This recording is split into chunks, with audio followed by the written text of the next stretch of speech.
Senior सहाफी Suhail Waraich ने कहा है कि जिस तरह वाटरलू के मैदान में नेपोलियन को शिकस्त फाश हुई थी, इसी तरह पाकिस्तानी सियासत में तहरीक इंसाफ का रियासत मुखालिफ बयानिया भी बुरी तरह शिकस्त खा चुका है।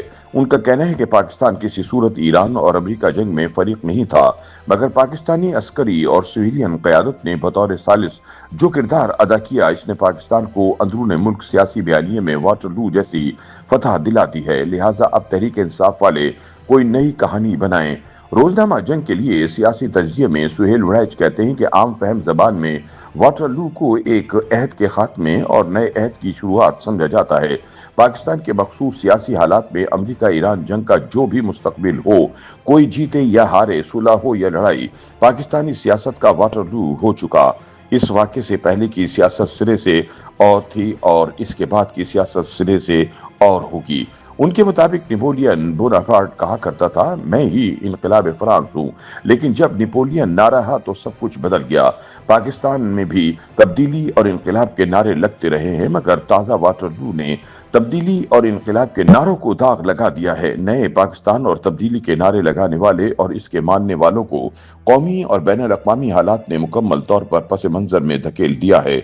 बदलती हुई बैनुल अक़वामी सूरत हाल में नून लीग, पीपल्स पार्टी और मौलाना फजलुर रहमान ने तो रियासत के झंडे पर साथ कह दिया है। ईरान और अमेरिका के माबैन अमन की कोशिशों पर तहरीक तहफ़्फ़ुज़ आइन से लेकर जमात इस्लामी तक सब ने अस्करी सालिस को दाद दी। वाहिद जेल में बैठे इमरान खान के तर्जुमान रियासती पॉलिसियों की मुखालफत कर रहे हैं। लेकिन सुहेल वड़ाइच कहते हैं कि मई 2025 की पाक भारत जंग की तरह एक मरतबा फिर तहरीक इंसाफ का बयानिया पिट चुका है और इसका वाटरलू हो चुका है। उनके बकौल ये बयानिया ही खान का वाहिद हथियार बना हुआ था, इसलिए इसकी शिकस्त तहरीक इंसाफ का सियासी वाटरलू है। उनका कहना है कि गैर जानिबदारी और तहकीकी अंदाज से जायजा लिया जाए तो खान के खिलाफ तहरीक अदम एतमाद की कामयाबी और इलेक्शन 2024 में नाकामी के बावजूद तहरीक इंसाफ के बयानिए में अच्छी खासी जान थी और मार्केट में इसके झूठे सच्चे खरीदार भी बहुत थे।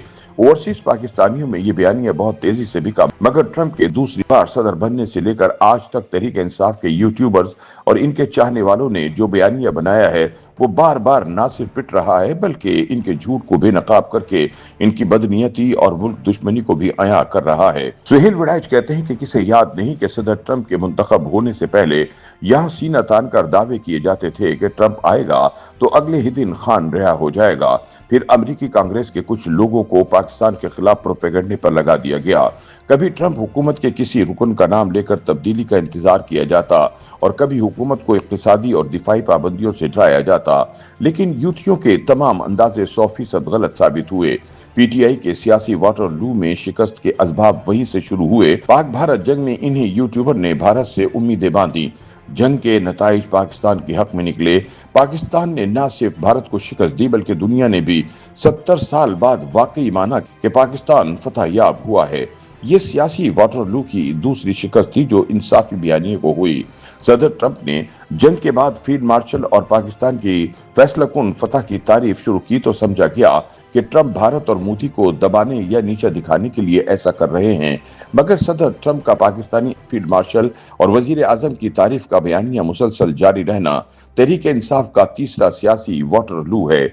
इस पर बस नहीं, जब प्रोटोकॉल्स और रिवायत को खत्म करके फील्ड मार्शल की सदर ट्रंप से व्हाइट हाउस में बराह रास्त मुलाकात हुई तो तहरीक इंसाफ के बैनुल अक़वामी बयानिए का गुब्बारा फट गया। इसके फटने के बाद इन्हीं ट्यूबर्स ने पैतरा बदला। ये पहले पाकिस्तान को अमेरिका से डराते थे और अब नया बयानिया ये लाए कि दरअसल पाकिस्तान अमेरिका का एजेंट बन गया है। दिलचस्प बात यह है कि तहरीक इंसाफ के सोशल मीडिया ब्रिगेड से ताल्लुक रखने वाले यही यूट्यूबर पहले ये साबित किया करते थे कि अमेरिका के सबसे वफादार एजेंट ये खुद हैं और इनके बलबूते पर दूसरों को डराते थे। वाटरलू कहीं या खित्ते के तनाजुर में प्लासी की चौथी जंग कह लें, लेकिन तहरीक इंसाफ के झूठे यूट्यूबर के बयानी को यहाँ भी शिकस्त हुई। ईरान अमेरिका जंग शुरू हुई तो इंसाफी यूट्यूबर्स ने यह मौकफ अपनाया कि पाकिस्तान अमेरिका का इत्तेहादी और दरअसल ईरान का मुखालिफ है। अब इन यूट्यूबर्स ने ईरान के हक में मौजूद पाकिस्तानियों के जज्बात से खेलना शुरू कर दिया और तासुर दिया कि अमेरिका और पाकिस्तान अंदर से मिले हुए हैं और पाकिस्तान ईरान की नहीं अमेरिका की मदद कर रहा है। दूसरी जानी फील्ड मार्शल ने तेहरान का दौरा करते हुए फैसला कुन वाटरलू फतह हासिल कर ली। फील्ड मार्शल ने यह साबित कर दिया कि पाकिस्तान के किरदार की न सिर्फ ट्रंप कदर करते हैं बल्कि ईरानी भी इसे इज्जत की निगाह से देखते हैं। पाकिस्तान की पूरी तारीख में ये सिफारती और बैनुल अक़वामी मकाम हमें पहली मर्तबा मिला है। अब तहरीक इंसाफ के मसनूई भोंपू चाहते तो रियासत के हक में अपना बयानिया बदल सकते थे, मगर पानीपत की 5 जंगों के बराबर वाटरलू की जंग में फैसला कुन शिकस्त के बावजूद यूथिये इसी पुराने बयानिए को चलाते जा रहे हैं। इन्हें समझना चाहिए कि अब सियासत की बजाय बैनुल अक़वामी अमूर तरजीह बन चुके हैं। सुहेल वड़ाइच का कहना है कि अब सियासत नहीं बल्कि रियासत पहली तरजीह बन चुकी है। हुकूमत की तब्दीली नहीं, रियासत की मजबूती पहली तरजीह बन गई है। और तो और तहरीक इंसाफ के टिकट होल्डर और मारूफ तजियाकार कैप्टन रिटायर्ड अयाज अमीर ने भी एतराफ कर लिया है कि वो पहले गलत कहते रहे हैं। हकीकत तो यह है कि दिफा को अहमियत ना देने वाली रियासत कायम नहीं रह सकती। गोया अब रियासत के साथ खड़ा होना और ना खड़ा होना अहम है। सियासत इस वक्त मौजू ही नहीं, इसका फैसला बाद में हो जाएगा। असल फैसला ये है कि दिफा के जरिए माशी इस्तेहकाम का फार्मूला यकीनी तौर पर कामयाब होता नजर आ रहा है। बरतानिया ने वाटरलू के बाद दुनिया भर में तसल्लुत कायम किया, माशी और सियासी खुशहाली हासिल की। पाकिस्तान तो सिर्फ सालिस है, हुक्मरानी नहीं चाहता, बाइज्जत तौर पर जीने का हक चाहता है, किसी से लड़े बगैर और किसी का एजेंट बने बगैर। सुहेल वड़ाइच का कहना है कि पाकिस्तान किसी भी सूरत ईरान और अमेरिका की जंग में फरीक नहीं था, मगर इस जंग में पाकिस्तानी अस्करी और सिविलियन क़यादत ने बतौर सालिस जो किरदार अदा किया है, इसने इसे अंदरूनी मुल्क सियासी बयानिया में वाटरलू जैसी फतह दिला दी है। लिहाजा अब तहरीक इंसाफ वाले कोई नई कहानी बनाएं, क्योंकि इनकी पुरानी कहानियां तो बुरी तरह से पिट चुकी। YouTube पर गूगली न्यूज देखने के लिए youtube.com की सर्च बार में गूगली न्यूज टीवी टाइप करें। गूगली न्यूज के पेज पर सुर्ख रंग के सब्सक्रिप्शन वाले बटन पर क्लिक करना ना भूलिए। YouTube पेज पर अपलोड होने वाली वीडियोस से बाखबर रहने के लिए बेल आइकन पर क्लिक कीजिए। आपको हर नई वीडियो के बारे में नोटिफिकेशन मौसूल हो जाएगा।